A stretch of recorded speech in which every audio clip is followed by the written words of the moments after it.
Coach, found defense in that third quarter, second half. Is that the difference tonight? Yeah, I mean, at halftime, I just told our guys, this is embarrassing. I mean, there were too many examples in the first half where we were just literally jogging back.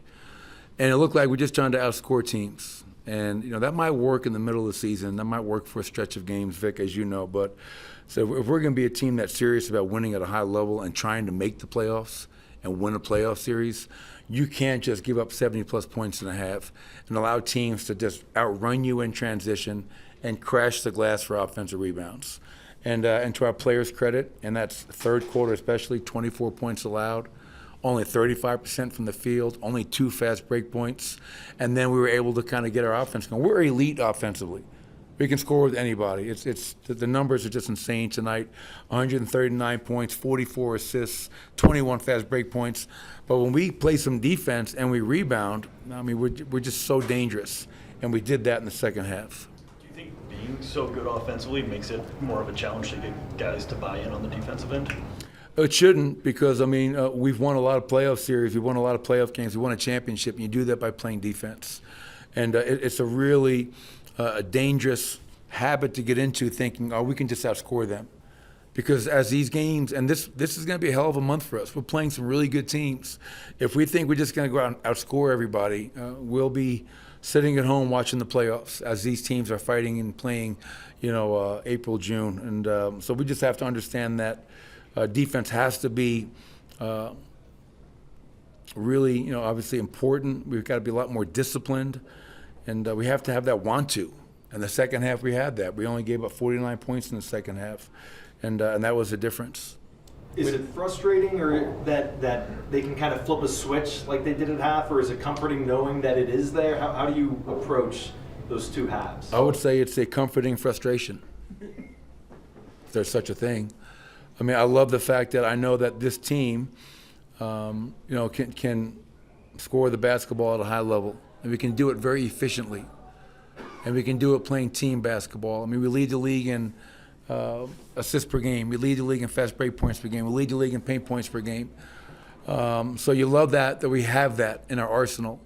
But I know for us to be a dangerous team and a team that can advance, the defense has to be there, and it's got to be a lot more consistent. And I said to him at halftime, I said, I love the fact we're 7-3 in our last 10. And I love the fact that we have the number 2 offense in that stretch. But what pisses me off is we have the number 22 defense in that stretch. So, yes, we're winning, but we're not winning right now the ways that we need to in order to build the necessary habits so we can beat the best teams in this league. And we've already shown we can do that. And if we play the right way, and it's going to be tested the rest of this month and the rest of this season. What did you see that was different beginning of the fourth quarter from that group that was different from the Detroit game when you end up having to put the starters back in? Well, they were out. They executed. They scored. They got stops. You know what I mean? And they didn't allow a 20-point deficit to go all the way down to 12. I mean, it's really simple. And those guys did a much better job of that, where we didn't have to go to our bench, back to our starters, rather. Coach, did you give out a defensive player of the game chain tonight? Yes, I did. Nikola Jokić. Yeah, I thought Nikola's 14 defensive rebounds. They run a ton of pick and rolls. I thought his levels with Trae Young were outstanding. He had a bunch of deflections, a block shot. He was really good. I thought Jamal was really good defensively. Obviously, if you look at Jamal's numbers for the month of December, they were outstanding. And, I thought he was really good on both ends of the floor again tonight. I thought Christian Brown had some great moments. And, Russ is going to bring it every single night. But I just felt Nikola's impact in guarding all those pick and rolls and being a dominant rebounder for us, which ignites our break, was really impactful. I asked Russ about the defense after the game, and he said, we, the players, have to hold each other accountable. Are you getting enough of that? Do you see it happening more now? Or? Well, I challenged him at halftime. I said, how come I don't want to come into every huddle, and me being the guy saying, fella, they're on pace to score 50 points this quarter. That transition defense is unacceptable. We're ball watching on the defensive glass. And Russ, I know for a fact, has done it all year long. He's the one guy that will talk. But I want them to take ownership, Vic. I want them to hold each other accountable, police each other. Because when that happens, then you have a chance to be special. And I felt in that third quarter and that fourth quarter, we had a lot more of that. Guys communicating, and demanding more from themselves and from the guys sitting next to them. Jokić is third in rebounds per game this season, and he's putting up these numbers 17, 15, 18, 20 a game. And yet you guys have this problem on the defensive rebounding front. Where does that come from? Is it some of it guys trying to leak out? Is it trying to find that balance, or is it just want to? Oh, I think it's when you're struggling on the defensive glass like we are, I think it's a combination of a lot of things. Obviously, you talk about Nikola, and it can't be just on one guy. We always talk about gang rebounding, meaning all five have to rebound, then all five can run. And when you watch the film, I think the things that stand out to me are, yes, we leak out at times because everybody so thirsty to score in transition, they want to get out and run so they can score. So leak outs, I think there's a lot of ball watching that goes on, the shots taken. We do this instead of finding a body, sticking somebody. And then obviously when we are forced, a guy gets beat and Nicola's got to help stop the basketball, we've got to crack back and sink to a body and be a lot more physical. And, only 12 offensive rebounds for them tonight. Last time they had 19 for 21. So I think there are slowly signs of improvement, and that needs to continue, obviously. Your defensive player of the game got his 144th triple-double, is 56th before the third quarter ends. How does he do that? I don't know. I think there's a lot of good coaching. Put him in the right spots, to make those plays. 10 years now, we've all been blessed to watch Nikola, right? And what he does every night. And I think the thing that I always said that I marvel at is consistency, right? That consistent greatness. Not many guys have been able to do that every single night, his greatness. So you marvel at the consistency. But the other thing that's incredible is just how easy he makes it look. You know what I mean? Like, here's a guy that is not the most athletic or anything. He just goes out there, he plays his game, he makes it look so easy. He doesn't fight the game. And he puts up these numbers where he makes everybody better.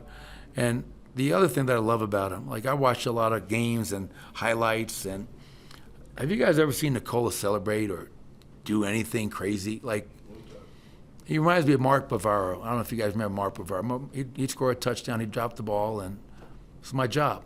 Nikola does it, triple-double, he does his job. There is none of that, no dancing, no celebrating. He's just playing the game the way it needs to be played, and I also love that about him, how humble he is and how he just plays the game and acts the right way at all times. I feel so fortunate to have been on this journey with him for 10 seasons now. Well, Coach, I just want to ask you, talk about the defensive want to. I'm guessing we've probably caught you talking about this every single year at some point. Can you draw on some of that, or just being able to talk to them at halftime to where you have to, at some point you won't have to have those conversations, where it'll just be an every night thing? Well, I was walking off the court at halftime. You should hear some of the conversations I have with myself, and it's just so frustrating sometimes because you've seen this team do it, right? And trying to get them to do it more consistently from quarter to quarter, half to half, game to game. It's just like we have a chance to do something special if everybody would just commit, just to playing a little bit harder, to being a little bit more disciplined, to being a little bit more physical. And if we did those things, we wouldn't be 18th or 19th in defensive rating. We'd have a chance to be top 10 in both offense and defense, and now you're a dangerous team. And you hope, and I can't fight City Hall every day. I'm not going to go in there at halftime 82 times and try to, win one for the Gipper. But tonight it was just, again, what did they have? 70 some odd points at halftime, 38 in a second quarter. That's just unacceptable. It's got to be unacceptable for them as well.